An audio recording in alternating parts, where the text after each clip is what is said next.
Jangan lupa subscribe, tekan loncengnya, like, share, and comment. Thank you. Halo, Assalamualaikum warahmatullahi wabarakatuh. Selamat pagi, salam sejahtera buat kita semua. Selamat bertemu kembali dengan Ibu Ina Nayani dalam materi menelaah struktur cerita inspiratif. Anak-anakku sekalian, sebelum kita melakukan aktivitas hari ini, marilah kita berdoa terlebih dahulu menurut agama dan kepercayaannya masing-masing. Baiklah, pada kesempatan ini kita akan membahas KD 4.12 menelaah struktur cerita inspiratif. Sebelumnya akan Ibu sampaikan tujuan pembelajarannya, yaitu setelah proses pembelajaran selesai dilaksanakan, siswa mampu menentukan struktur cerita inspiratif. Struktur cerita inspiratif terdiri dari orientasi, perumitan peristiwa, komplikasi, resolusi, dan koda. Struktur cerita inspiratif yang pertama orientasi, yaitu bagian awal yang berisi pengenalan cerita, baik latar ataupun tokoh yang terdapat dalam cerita tersebut. Yang kedua, perumitan peristiwa, yaitu bagian yang berisi tentang kisah tokoh dan peristiwa mulai muncul konflik. Yang ketiga, konflik atau komplikasi disebut juga dengan puncak atau inti cerita. Pada tahap ini diceritakan secara rinci kisah inspirasi tersebut. Struktur yang keempat yaitu resolusi, bagian yang berisi pembacaan masalah dan penyelesaian masalah. Struktur yang terakhir yaitu koda, berisi kesimpulan dan pesan moral yang bisa diambil dari cerita inspiratif tersebut. Nah, sekarang marilah kita berlatih menelaah struktur cerita inspiratif. Cerita inspiratif berikut berjudul Kentang, Telur, dan Kopi. Silakan kalian simak ceritanya. Suatu masa, terdapat anak lelaki yang sering mengeluh kepada ayahnya yang seorang petani. Dia lelah harus berjuang pergi ke sekolah puluhan kilometer dengan jalan kaki.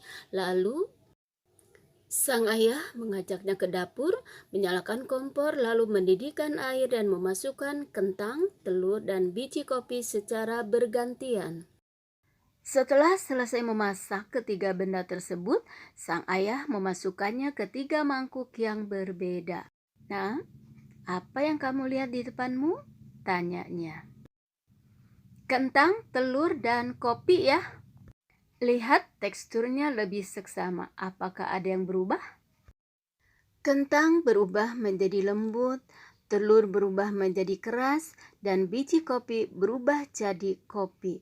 Apa maksudnya ya? Ayah pun tersenyum dan menjelaskan bahwa kentang, telur, dan kopi menghadapi tantangan yang sama, yaitu air mendidih. Namun, masing-masing bereaksi dengan berbeda. Kentang yang keras berubah menjadi lemah dan lembut. Telur yang rapuh dan mudah pecah berubah menjadi keras. Dan biji kopi justru mengubah air menjadi sesuatu yang baru. Yang mana kamu? Tanya sang ayah kepada putranya. Saat tantangan dan kesulitan mengetuk pintumu, bagaimana tanggapanmu? Apakah kamu kentang, telur, atau biji kopi? Anak lelaki itu pun terdiam mendengar penjelasan dari ayahnya. Ia mulai mengerti bahwa hal-hal yang terjadi menimpa kita, kita sendirilah yang menentukan akan menjadi apa. Bisa menjadi lebih lemah, lebih kuat, atau menjadi sesuatu yang baru. Anak-anakku sekalian, demikian tadi ceritanya. Marilah kita bahas struktur yang terdapat dalam cerita tersebut. Struktur yang pertama dimulai dari orientasi, yaitu suatu masa terdapat anak lelaki yang mengeluh terus kepada ayahnya. Di bagian orientasi ini ada pengenalan waktu, yaitu suatu masa, dan pengenalan tokoh anak lelaki dan ayah. Selanjutnya di bagian perumitan masalah atau mulai munculnya masalah, yaitu dalam kalimat dia lelah harus berjuang pergi ke sekolah berjalan kaki puluhan kilometer. Struktur berikutnya yaitu komplikasi yang di dalamnya terdapat inti dari permasalahan, terlihat pada kalimat setelah selesai memasak ketiga benda tersebut, sang ayah memasukkannya ke tiga mangkuk yang berbeda.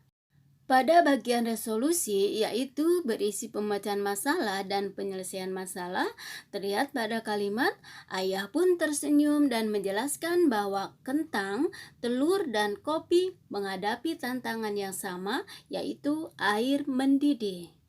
Pada bagian terakhir yaitu koda yang berisi pesan moral atau pelajaran yang bisa kita ambil, yaitu kalimatnya anak lelaki itu pun terdiam mendengar penjelasan dari ayahnya. Ia mulai mengerti bahwa hal-hal yang terjadi menimpa kita, kita sendirilah yang menentukan akan menjadi apa. Bisa menjadi lebih lemah, lebih kuat, atau menjadi sesuatu yang baru. Anak-anakku sekalian, demikian tadi penjelasan mengenai struktur yang ada dalam cerita inspiratif beserta penjelasannya. Untuk pemahaman lebih lanjut, silakan kerjakan tugas individu menelaah struktur cerita inspiratif dengan judul Botol.